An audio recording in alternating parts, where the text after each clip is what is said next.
Okay, it looks like we're live. So this is Uncle Matt's D&D studio. I'm Matt Finch, and I'm here with Matt Jackson. And he is probably, we were talking about, probably best known for maps. He does, very frequently little maps about the size of playing cards on a tiny little booklet. And those come out, once every day or two. Show us the booklet. Oh, All right, yeah. so that gives you an idea how small they are. And oh yeah, hold that up. Let's talk about maps for a second. Just hold Okay. up the. You got to talk. Oh, yeah. There you go. Can you see it Okay. there? Okay. So what we've got there, and I just want to start out with it is actually no. I was going to say let's start with 3 dimensions, but let's not start with 3 dimensions. Let me ask you a question, and this is I hate getting this question when people ask it about adventures, and I'm going to go ahead and ask it from the mapping perspective. When you start getting ready to run an adventure, okay, where is it that you start from? Is it from the map? No, I think I usually approach things from more of a cinematic appearance or perspective, I guess. I usually have a scene or something that I kind of want to draw from, and usually going back to even when I was a kid. Dragon magazine. I look at online art. I look at other things. I love looking at other people's maps. So I frequently will look at, and I hate to say it, but sometimes I'll look at a map somebody else did, and I'll be like, man, why'd they put that there? And I'll think about it in my head. I'll be like, it would have been better if they had, a cliff above there that goblins could fire down on, or maybe a lake or something in there. And I kind of extrapolate it from there. I do in my real life, I'm a logistics guy. And so I do a lot of backwards planning. And I think that kind of has melded over into my gaming. I usually do a lot of backwards planning of, why would this dungeon be here? Why would the heroes be here? Why are they going there? And that kind of builds from there. I do a little bit of mind mapping, I think, that not too in depth. I'm very much a freewheeling. I don't do a lot of planning when I run games. I'm sure my players hate that, but Okay, so let me jump back to something that you said in there, where you were talking about the cinematic thing, and maybe there are goblins firing down, and why'd they put something like that there? And you just described something that is different from what I've heard from most of the people who do maps. And what I'm taking from what you said is that you're actually looking at it instead of from a top down. I'm drawing a schematic map. You're actually making this map from the inside. You're looking at it from inside the map. Is that right? yeah, I think that's right. Yeah, I I have a constant fight with one of my friends, and he'll know who I'm talking about when I say this. But he tells me I'm a story gamer. I deny it emphatically, but I think I've always had trouble with dungeons where even going back to when I was a kid running, the established modules. There's in one room there's a bugbear. You go through a doorway and there's a owl bear or a giant centipede or something. And I always thought, I didn't even know the word ecologies then, but I always thought, why are those two things there? Wouldn't they kill each other? Wouldn't one of them eat the other one? And so I think most of my dungeons, and if you look at all the maps that I've done over the course of years, I typically do very small maps. And that's because I think of them more as an encounter versus a big dungeon. And I usually there is a point in that dungeon. There's a reason why it's there, and there's a reason why this room is set up like this, and this one is set up like this. And when I'm designing it, and I don't put a lot of thought into it. I know it might sound like I'm thinking about these maps all day, and then I sit down and draw it. It's literally like a 5-10 minute process. I'll think, boy, wouldn't it be cool if this happened? And then I'll start drawing it, and I'll think, well, what if I had a little side angle here where one of the things I really like to do in maps is I'll have a room with a bridge or another passageway over it that you can see down into it, because I love having them little guys with arrows and slings and flaming oil, that you can shoot down. One of the things I always talk about with maps is using the third dimension, and you do that in virtually every map that I've seen. Yeah, because I mean the most recent ones had waterfalls. If that was the little cloud thing. Yeah. And so, and there's usually more than one way through it, even though it's a really small area. There, you've generally got more than one pathway running through it, or at least within it, there's more than one way of approaching whatever kind of obstacle it might be that's involved in it. Mm-hmm. Yeah, I guess going back, I don't want to get too deep into history or anything, but I kind of stepped away from the gaming world, and I discovered two websites around, probably would have been 2007. A guy named, gosh, I can't think of his real name right now. He did the blog, I pronounce it Rhesus, but I think it's actually pronounced Rhesus Monkey, which is not an OSR thing, but if it's still around, go out and check it out. It's really good. And then I also stumbled upon a guy named Christian Walker that did some zines, Iridia, and one called Loviator. I think it was how he pronounced it. Looks like Lovitar, but it's Loviator. Okay, this is the second time that we've had the pronunciation of that goddess name come up, which I think is really hilarious, because my question for Jim Raggi, who is in Finland, which I thought he would totally know, how do you pronounce this? And he didn't know. It turns out it's like Loviatar. Oh, you mentioned it. I haven't watched all of that one yet, so I didn't get to that. But he didn't fucking know. He was like, well, I suppose you can.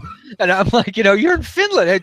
That would have been my first thing. No, he didn't know. But somebody in one of the comments under the video put in one of those things where you press the button and you can hear it being pronounced. Oh, yeah. Well, that really inspired me, and really those. He did a lot of maps, and they were real. He did a lot of like small encounters, like he'd do a building and all the details in there. And that really got me thinking about maps. And then I think that was around the time Google Plus was really taking off. And I started looking at that. Jonathan Roberts, who did the Game of Thrones book with all the maps. I started really following his stuff.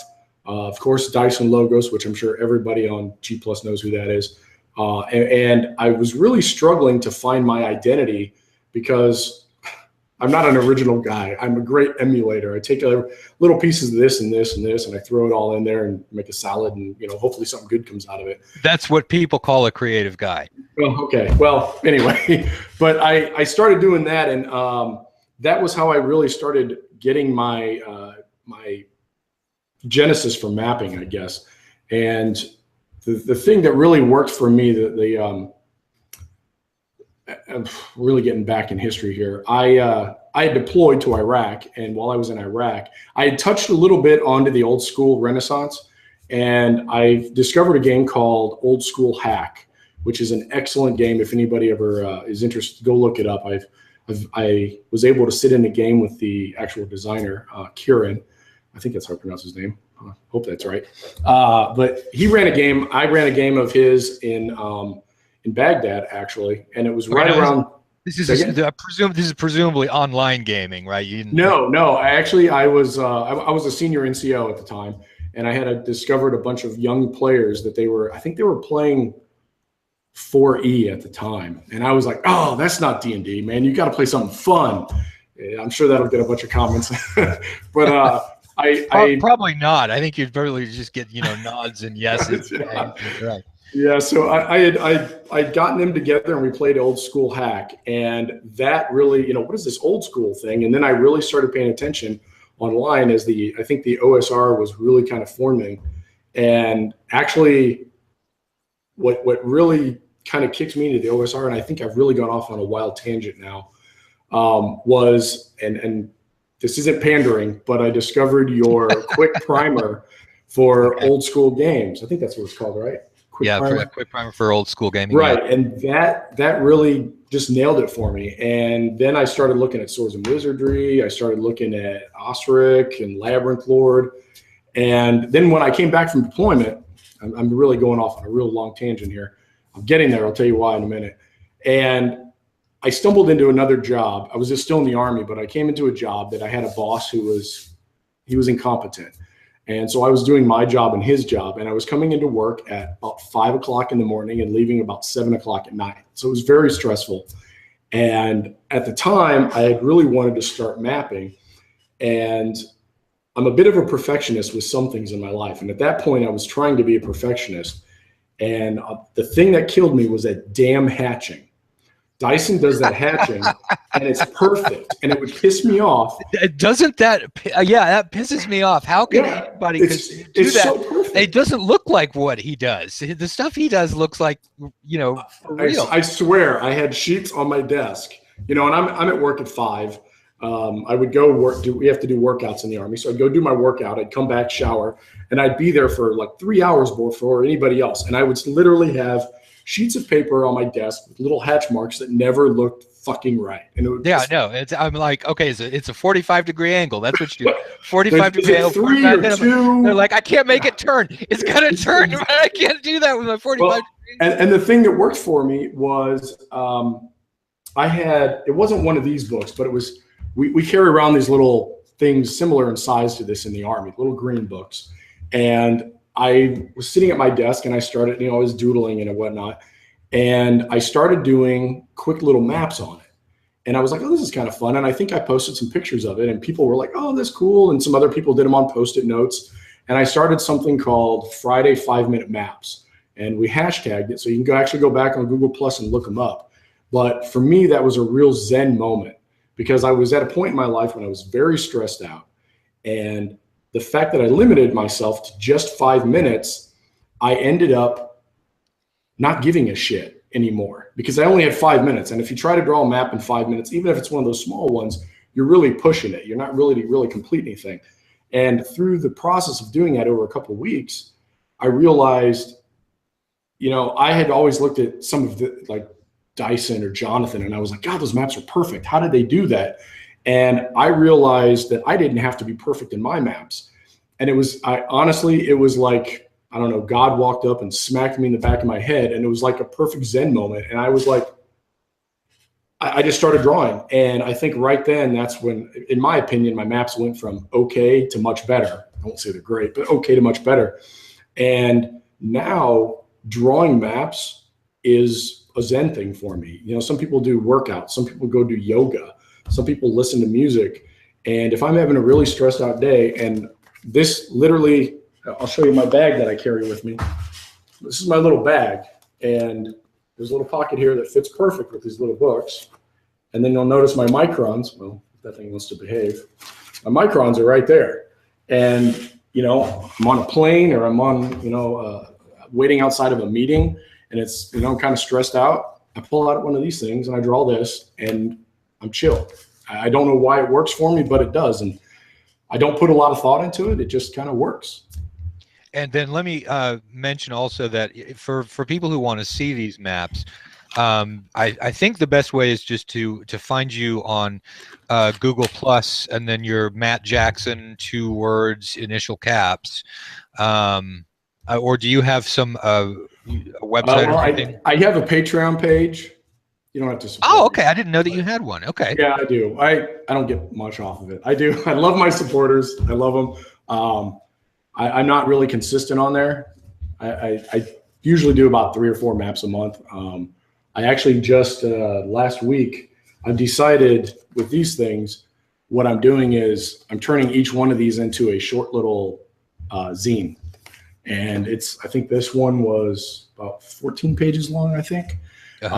But I'm eventually going to give them away, but I'm giving them up to my Patreon supporters right now. But I also have a blog, which is msjx.org. I didn't know about this. I didn't know about this either. You didn't do your research, man. No, I don't. I don't do any research before these things at all, for the most part. I mean, really? Awesome. Yeah. No, I mean, I'll have to start doing that when I get into the people that I don't know particularly well. But with the first ones that we've been doing, it's just I know people. It's stuff that I've actually seen from them on the internet, and so I just do my thing and then let it run, in terms of the discussion. So now, all right. So you're gaming now. Do you do tabletop or do you online? I only game online.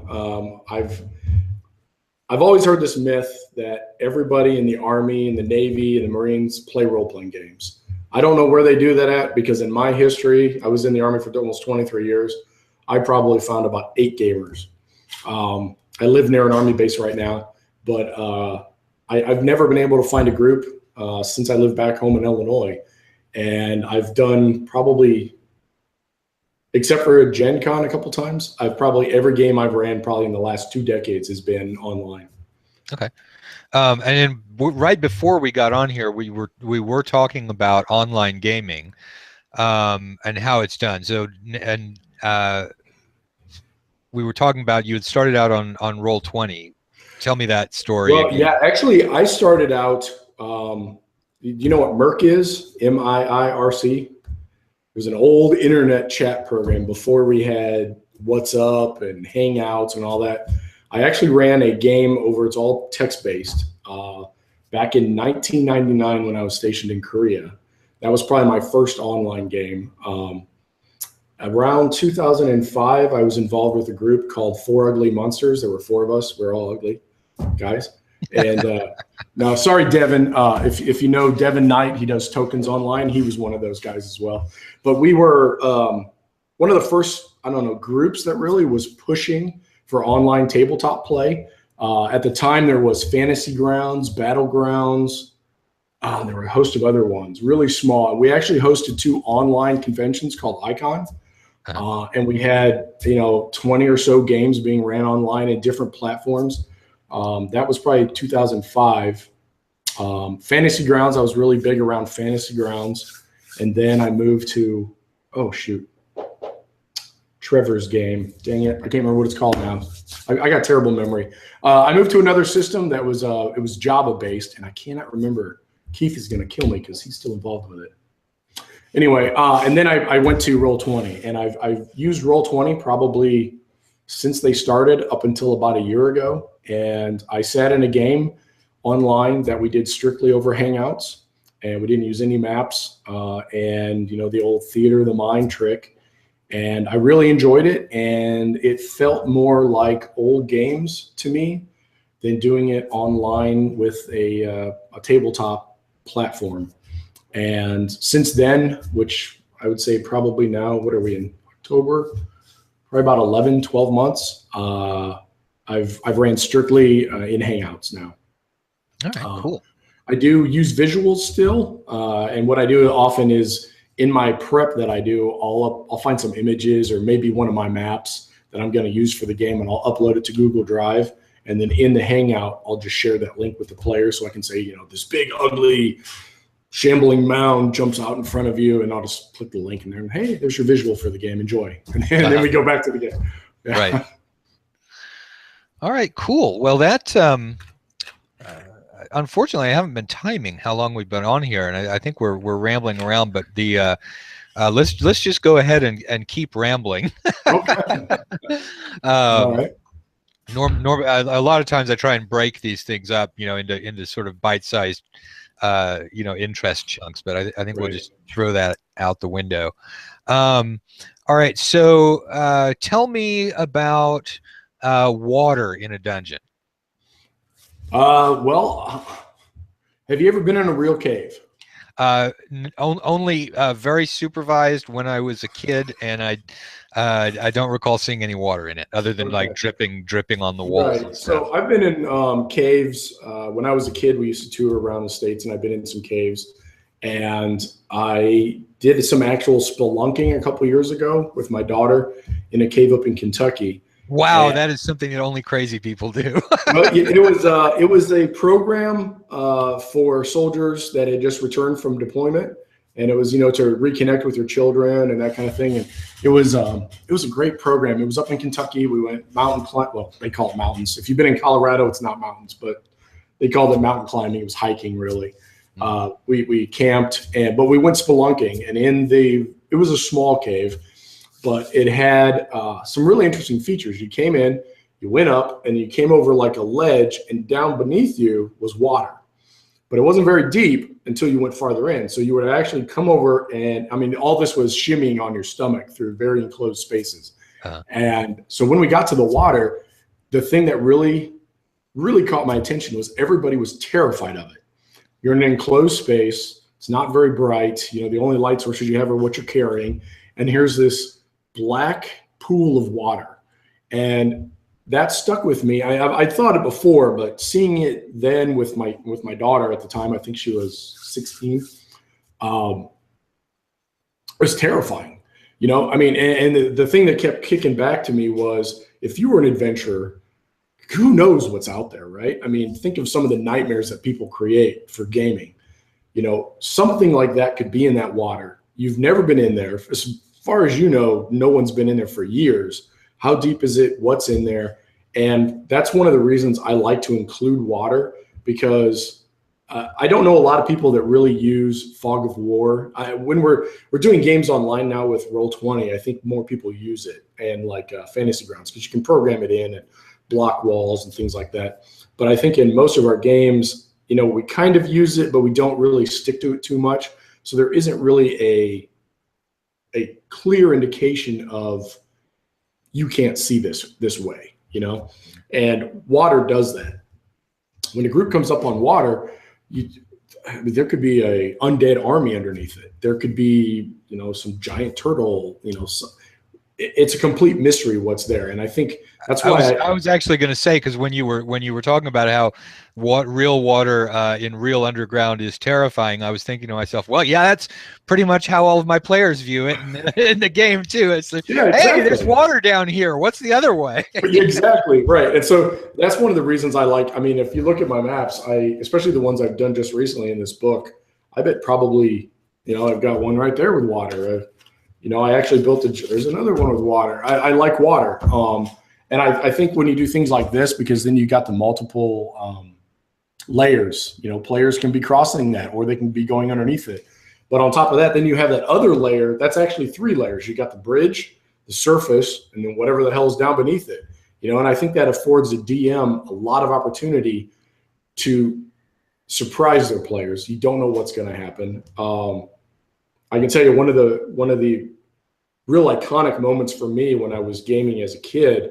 I was running a game, and I don't remember what module it is. There's one module with a piece of art.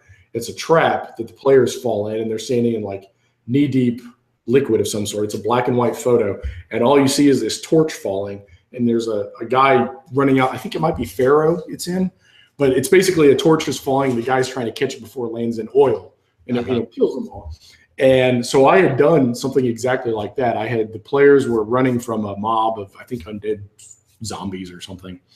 And they'd come across this like stream, but the stream was oil. And of course they immediately knew it was a trap, because I mean, why is there a stream of oil in a dungeon? Right. And I did one of those old things where, you know, there's this magical thing, you know, one of the dumb players is going to go, yeah, I grab it. Well, of course it sits off the trap, and a lit torch fell. And I swear the players just jumped out of their seats and were like, we all start running.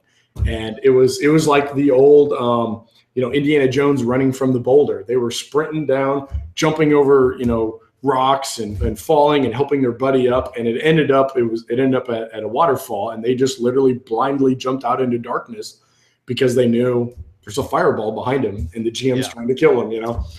But I really like the idea that, you know, it's an unknown element that you throw into the game. It's kind of like fog. You don't know what's in it. And when players can see everything, and that's another reason why I don't like to use Roll20 anymore. I think when you see everything, it kind of breaks down some of that fear. And especially with some of the younger kids, you know, they're not afraid while they're in the dungeon, because they're pretty powerful. They've played 3. Now I'm going to get those bad comments now. They played 3.0, 3.5, you know, maybe even 5, because I honestly think 5 has a pretty high power. But they're not, you know, when we used to play, we were afraid. You know, I saw somebody recently was talking about when, you know, avoiding something is sometimes as important as, you know, encountering it. You come across that thing that you know that your players or your characters can't survive. Sometimes trying to figure out a way around it is just as important. Being sneaky, maybe it was in your video with Alyssa, being sneaky is sometimes just as smart and important as rushing in and trying to kill it. So I think that water just adds that extra little mystery for me. I like to have it in there. Now, one of the we're talking about, I think the issue with fear, my guess would be that that started around third edition, and the reason was the suggestion that the encounters ought to be scaled to the characters, as opposed to the idea that that the players would sort of pick their own difficulty level. You knew, the first level of the dungeon was the easiest, then there was the second, then there was the third, and it was like you knew that you could survive in the second level if you were first level, but if you went down any deeper than the second level and you were still first level, you were toast. Oh And yeah, you're asking for it then. yeah, Yeah, and I won't lie. I played 3.0 or 3.5. I tried to run a game. I hated it. And actually, that ruined, I won't say ruined, that's a strong word. That ushered me leaving D&D. I actually, I ran a game of 3.0, or it might have been 3.5. I think it was 3.0. And I absolutely hated it. It wasn't my D&D. And I actually left the entire D&D scene for a couple of years, completely left gaming. And when I came back, I was actually looking at games. This is going to go way back. If anybody's ever heard of The Window, that was a game, story game that I really liked. I started exploring other games. James V. West, The Pool, if anybody's heard of that. That's those kind of games, more of a story game. Fiasco, Inspectors, which if you've never played Inspectors, do yourself a favor, find somebody to run it for you. It's an absolutely fantastic game. It's magic the way it works. But I never played 4, and I have ran and played 5e. But yeah, I think there was a break there where I think a little bit of our gaming society, we transferred power a little bit. We took a little bit of power away from the GM and we gave it to the players. And it wasn't just a power thing, but I think we put more options into the hands of the players, and that took away some of the GM's freedoms and the ability to really play the game the way they want, I guess. And I'm sure somebody will disagree with me, but going back to you and I pretty much agree on that. I mean, I think what they did at that point, I think, was that they made it to where since you had rules on the DM could play an honest head-to-head game against the players as long as they were following the rules. And I think they nudged it that way, I think, in third edition, and I think deliberately. But in fifth edition, they've really pulled back from that. There's a lot. I think they realized that taking putting constraints on the DM really did cause creative problems for running the game. Well, and I mean, think about it. I mean, to really break it down to the base point, you're sitting at a table. There's 4 people sitting there. They're your players. You're one guy. Yes, you're the GM, and yeah, we all have that, he's the god of the game, and he can do what he wants. But if you think about it, most of our games, especially if we throw in a puzzle aspect or a mystery aspect to the game, you're one guy, and we all like to think we're smart, but there's 4 other people at the table. Now, anytime you get 4 brains against 1, who's going to win? I mean, it isn't necessarily we're against them, but if you're trying to make something enjoyable, how many times have you sat at a table when one of the players out of the blue comes up with an idea that you didn't even foresee? And if there's a lot of rules and restrictions on how you can combat that, not necessarily defeat it, but combat it to still keep it interesting in your game, that's where I run into a lot of problems. I don't enjoy running 5e. I ran Strahd, Curse of Strahd. Great book. I highly recommend it. I absolutely love the book. I love the whole concept of it, and I love the characters in it. And I think it's a great book. And I think anybody that is interested in D&D should get it, because the way they write the module and the way they tie all the different features into it are great. But I don't like that it's 5e. Right. And Stuart Robertson, I know he loves 5e. But when I was running the game, I wanted to have an encounter where my players bumped into Strahd. And I think I had mostly like second, maybe 1 or 2 third level characters. And I literally had a conversation for a week with Stuart Robertson about, man, how would you run this? Because I wanted Strahd to come in and be powerful, but with all the player options, I was worried that I would come in there, even though he's very powerful, and I would miss something, and they would, because I've heard some horror stories of, oh, my group defeated Strahd in 2 rounds, and I think, he's like, Strahd's got legendary powers. How does that happen? So I was worried something was going to sneak in from the players that I didn't foresee, and kudos to him. He helped me run a kick-ass session where the players were completely defeated. I foresaw every one of their actions and was totally able to ruin their night and not kill any of them. And I didn't kill anybody, but I sure made them. And I totally give it up to him because he had a lot of ideas that really helped me sort of plan the encounter the way I wanted it to and make him powerful but not kill anybody, which is really the kind of, I think the goal with Strahd is you kind of want to lead the players along as they become more powerful. Strahd becomes more aware of them. And it's those little encounters, like Strahd is he's a little bitch. He likes to show up, smack you around a little bit and take off and then leave you wounded, but let you keep coming along, because part of his thing is he's looking for a successor. As much as he likes being the undead god of the realm, back in the back of his mind, he's always thinking about, someday I want to get out of here and I need Bob to fill my shoes for me. So anyway. All right, so Strahd's a good adventure. Yes. All right, let me go ahead and we'll call it here, and because I think we reached a stopping point with that. Okay. And so I will go ahead and say, no matter what sort of D&D that it is you play, imagine the hell out of it. Awesome. All right, and I'm keeping the camera rolling now because if I hit stop broadcast, it stops going. So how did it go?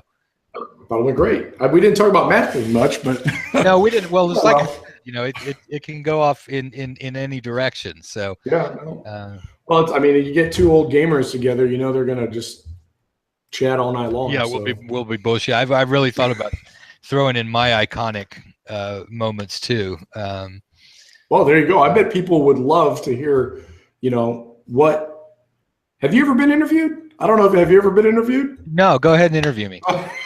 So, well, when did you start gaming? I know that's like the classic question, but.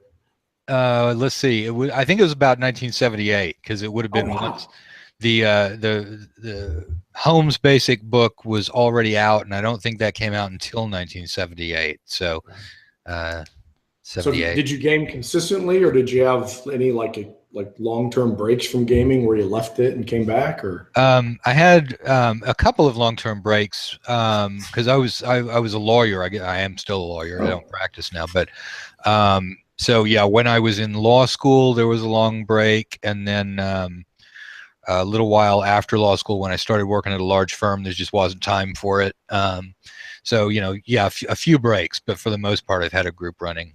Well, that's interesting, lawyer, because I can tell you a little bit of history about myself here. When I was in high school, I was a very quiet nerd. And I would literally pray that I didn't have to get up and give a speech. Literally hands in my lap praying because I was that fearful of getting up in front of people.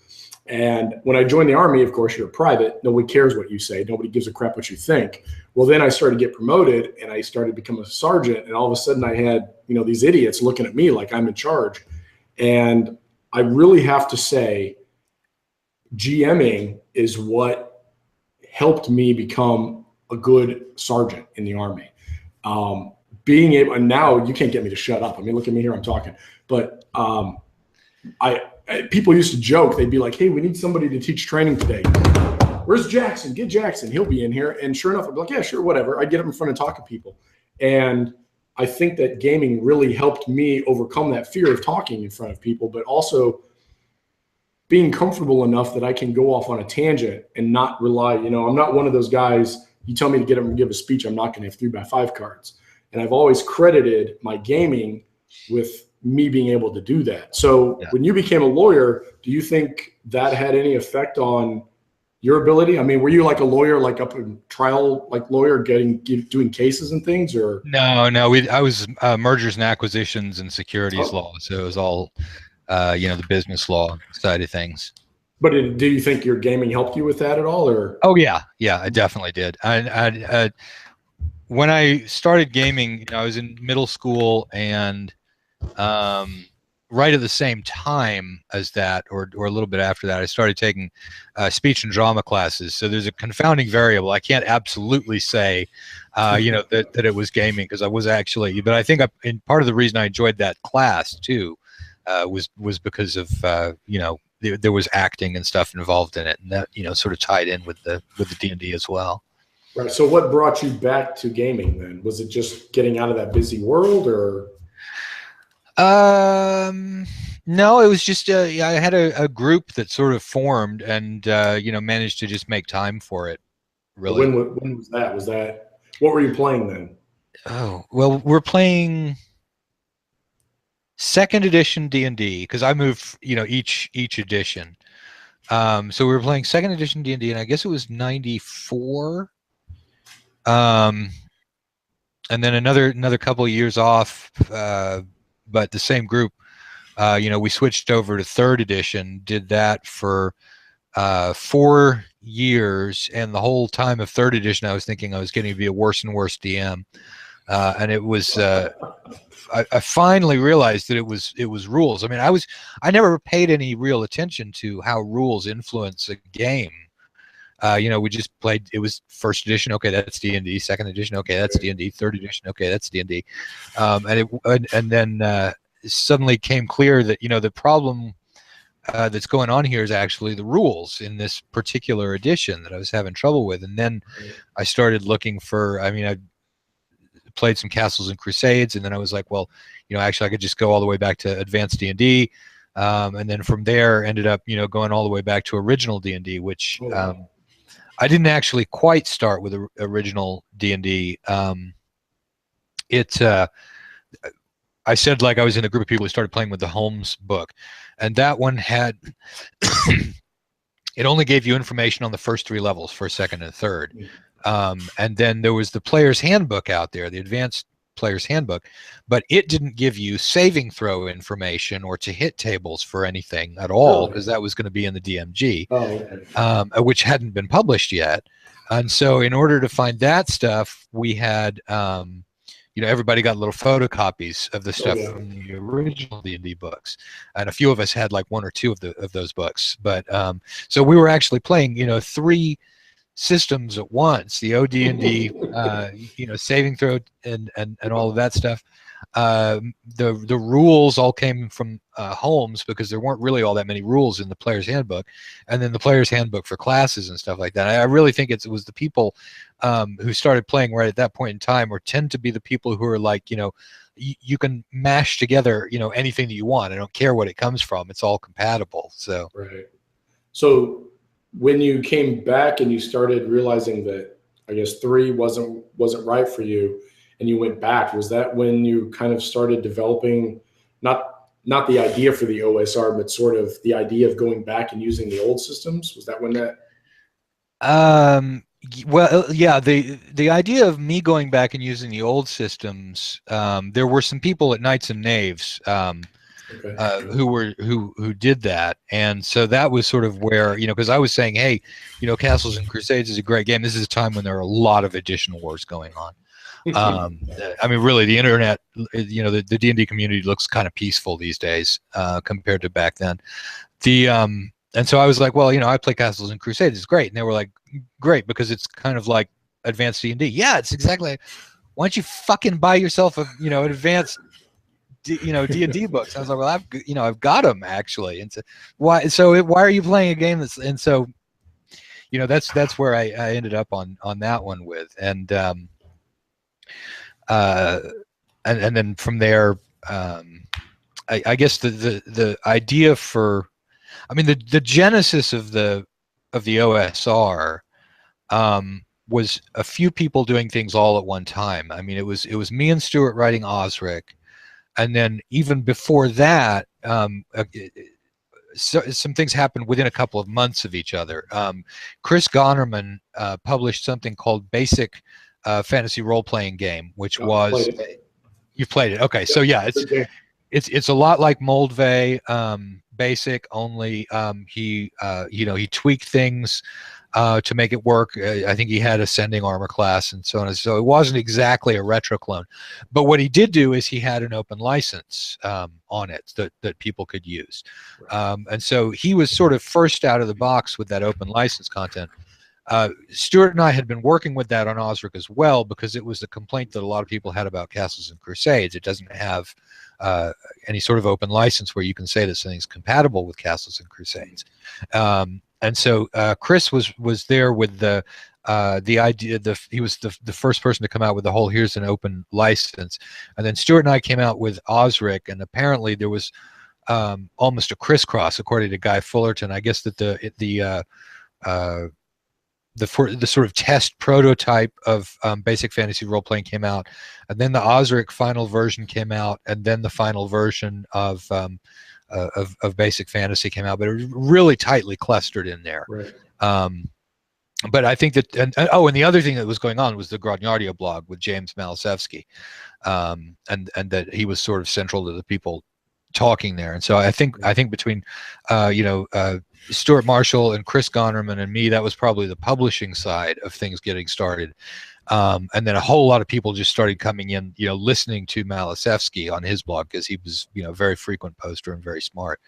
And so that sort of was when stuff started to coalesce into the surge. I mean, it wasn't like, Dragon's Foot was there before that, Knights and Knaves was there before that.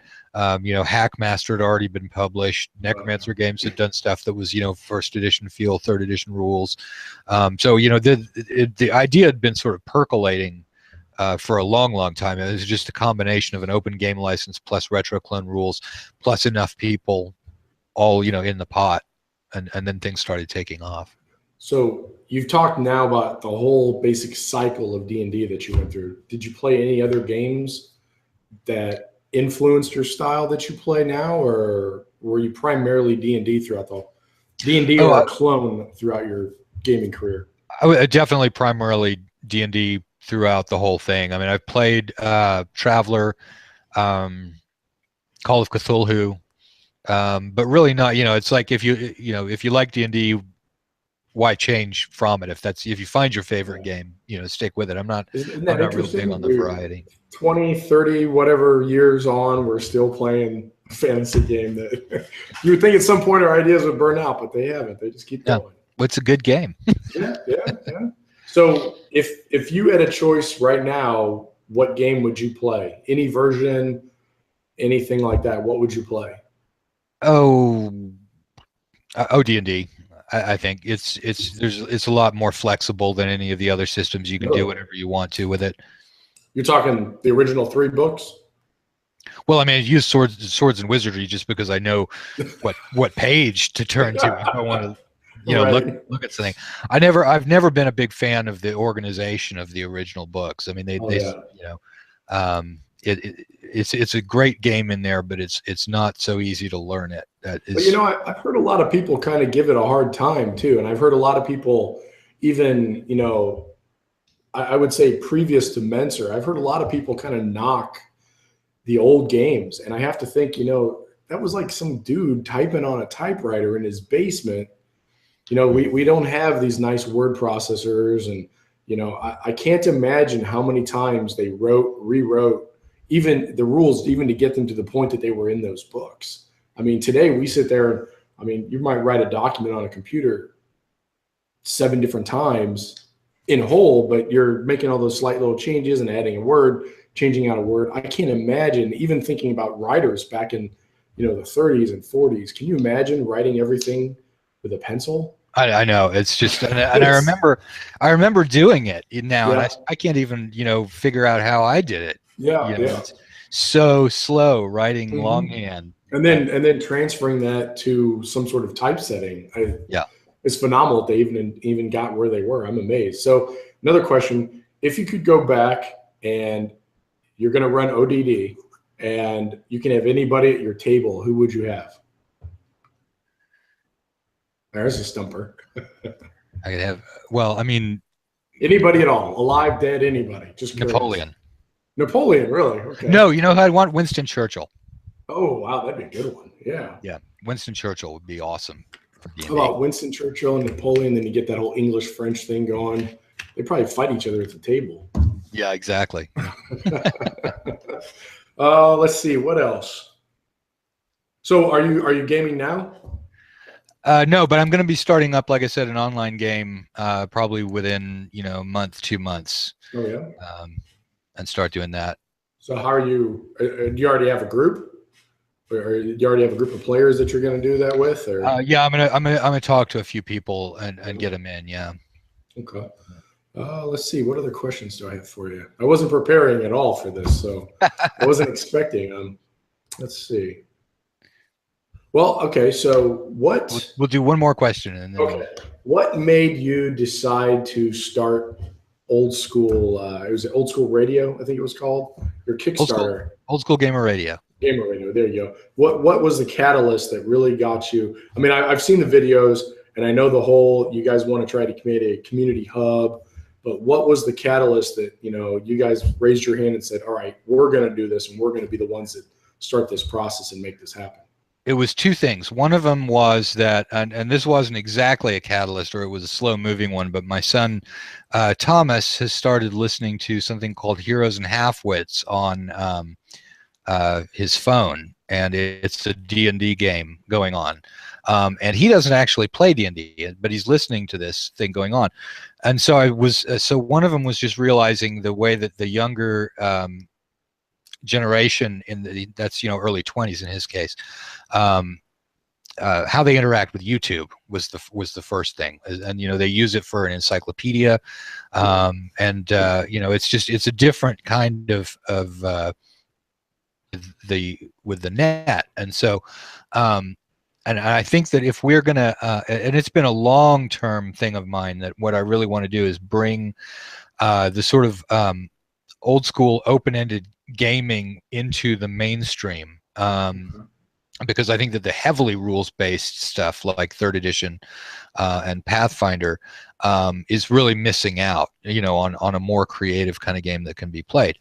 And so trying to get that back into the mainstream to some degree, success, because fifth edition has dialed back a great deal on that stuff. But just looking at the fact that if we're going to be talking to anybody who is not in their at least late 30s, we have to be looking at the way that communication happens in the hobby worlds, and that means that one of the tools has to be YouTube, or whatever eventually becomes the successor to YouTube. So that was one of them. And then the other catalyst was that was a real simple one. I ran across somebody who was doing a Swords and Wizardry podcast, and I'd never run across it before, and he'd been doing it for a while. And it was like, okay, if this is the game, if this is my own game, and I don't even know that this guy's doing the podcast, then there's a flaw in the communication system somewhere that I never heard about this. And so those two things, that thinking about, on one hand YouTube, and on the other hand how to keep people abreast of the thing. And then I was like, okay, well, YouTube is one media and blogs are another media, and starting to see all of the different ways that we do the old school stuff, and starting to realize this has become segregated from the way that it used to be. We've got some people do one media, some people do another medium, and the way that social media is designed to interact is it globs people around talking heads or personalities, but it doesn't do a good job connecting those talking heads so that their audiences realize here's what's in common between all of these people. And so that this was the attempt to kind of get us back into one platform, where at least on that platform you can go find your YouTube thing, you can find your blog, you can find your art site, whatever it might be, but there would be one place where people could go and sort of see the whole old school out there, and then pick whatever they want to go from there. People used to use like what was it, Feedburner, and Google had a one too, but I never really used it, where they would subscribe to the RSS feed and they get all the blog updates. And I know when that kind of died, it seemed like everybody migrated to Google Plus. And I know you talked about it on a couple of your videos too, the recent wars we've had amongst ourselves that Oh have kind yeah. of scattered. I know I've definitely seen a lot of people not necessarily leave Google Plus, but move towards other mediums. And I know a lot of people have gone to Facebook, which I despise Facebook, but Mhm. it is what it is. And I know that there are, especially that younger crowd you're talking about, that 5E crowd. I have a daughter who's 22 and I have another daughter who's Yeah. 17. And I can tell you they live on Facebook, on Instagram. What's that other one? Snapchat. Snapchat. Yeah, Mhm. they are always on there, and they all laugh at me because I'm on that silly little network called Google Plus, And I really think there's a huge opportunity for people to go over. I know Stuart Robertson always talks about Facebook and the 5E group there. I think he said it's 100,000 people. I mean, that tops any Google Plus community I've seen ever. Yeah. So I think there's a huge. I don't think Google Plus numbers go up that high. Oh, yes, they do. They're spreading lies now. But yeah, I think there's definitely an opportunity to, and it'll be interesting to see how you develop it, because I know getting people to get off of what they're comfortable with. I mean, I won't lie. I go to Google Plus because I know a lot of the people there. I've been talking to them for years, and I do miss blogs. I've found some really great. Well, boy, but that's the whole point of what we're trying to do here, is that we're not trying to change where anybody looks at anything. What we're trying to do is just put it all in one place. One place where people could go and then branch off to whatever is the native platform that's on. Is that right? Right. Or yeah, exactly. I mean, so we'll have, here's a list of blogs. Here's a list of, Google Plus identity. Google Plus is going to be a harder one. I think we're going to have to hit communities on that one, because I'm not sure you can link to individuals, but well, you can link to individual posts. Okay. Yeah, but see, what we're trying to do here is we're trying to keep it at one post, one person. Although a person would still be like a community. So, for example, like if you had you've got a blog and a Patreon, we could link to your blog and your Patreon, but we're not going to make 800,000 links to every post at Tengar's Tavern. Because if there's the one guy who's written his masterpiece adventure and 800,000 of Tenkar's posts, no one's ever going to find that adventure. So we're just going to try and keep it to where not each product, because Frog God Games has tons of products out there. It's just going to be here are the sort of thought centers, whether it's a person or a blog or a project or an adventuring party that's posting their thing up. But what I really want to do is I want to sort of not reinvigorate the DIY community, because it's always been going strong, but I want to give them more of a boost. I think because we have, I think, swung a lot of people have become publishers, this and that. I think the DIY group, they became publishers. A lot of them became publishers. Yeah, a lot of them have migrated into that whole. And I like that some of them have done that, but I really do miss. 5 years ago, everybody was throwing a zine together, and I've actually talked about that on Google Plus a little bit. I don't want to say saddens me, but it does make me.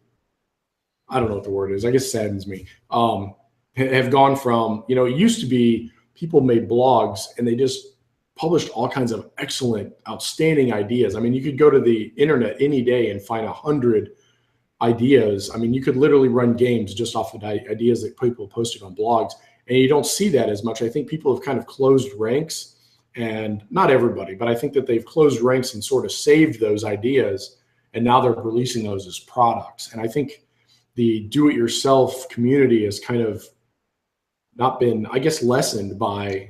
I'm sure that's going to get a lot of negative comments. So, I mean, that's sort of the same sense. It's the same. I'm not sure I would describe it the same way, but I get the same sense that that there's something's gone on with the DIY community, that it could use more connectivity inside of it.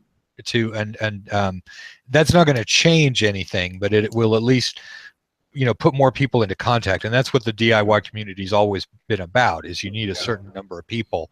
Well, it used to be, you would see, I know I had a couple RSS feeds that I would subscribe to, and man, when somebody that I really loved had a blog and I got a notification that they had posted a new post.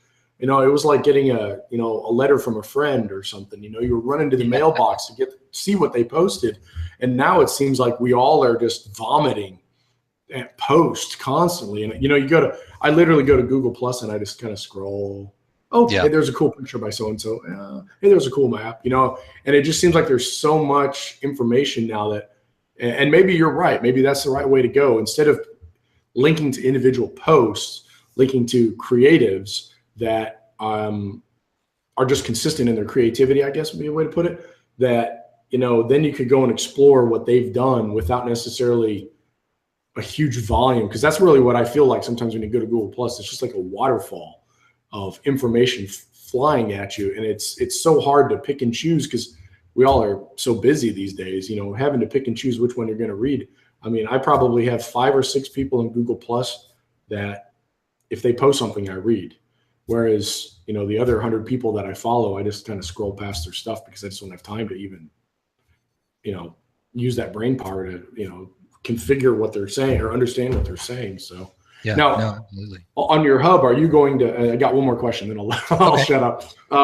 On your hub, now you're going to have links to all these people. Are you going to have like editorial spotlights, maybe like, hey, this guy this month is, I don't know, mapping month, and these guys are some great people you should look at? Or are you going to have these guys write great adventures, or you going to do any kind of spotlighting? I'm sure we'll do some kind of spotlighting. The risk on spotlighting is that is gatekeeping, basically. That there are, and if I had several people running this thing, I wouldn't have so much of a difficulty with the idea of doing spotlighting. The reason that it's only me and Zach is that is the much more successful way to simply put something like this together is not doing it by committee. And so, it might eventually turn into a committee type of thing, but the type of spotlighting that at least I'm going to start with is just the YouTube channel that I'm doing. And so, and I'm not, there's no madness. I'm just grabbing people, for the interviews and that there are so many people out there in the OSR that, there's 10 years worth of interviews at 1 or 2 a week, easily. So, so that's really it. I'm not planning any formal spotlighting because, even though, I try to be as neutral as possible, I know the result of that would be it's people that I like or people who game like I do would end up being the ones with the spotlight, and people who don't game the way I do would end up not getting that spotlight. And I want to avoid that as much as I can. Yeah. Well, no, I think you've done a pretty good job so far of picking. There's been a good grouping of people that I've known and I've heard of and people that I haven't heard of. So I think you're doing a pretty good job so far. So good job. Awesome. Thank you. And with that, we better close it up because I think we've been on here. Well, been about an hour. Yep. So. Yeah, an hour. So yeah. Well, actually, that'll work. I'll break it up into two videos. Your interview of me and my interview of you. It'll work. There we go. It's just side by side interviews. All right, man. Thanks so much. I will talk to you later on. Send you an email and stuff like that about when it is that we're gonna put this one live. Probably it may be Monday because I think I'm doing interviews Monday, and then Fridays I'll do one of my little things where I talk about D&D and right, and one of those. So plus I'm beat. Cool. Thanks a lot, Matt. Sure, man. Had a good time. Thank you. All right, later on. Bye.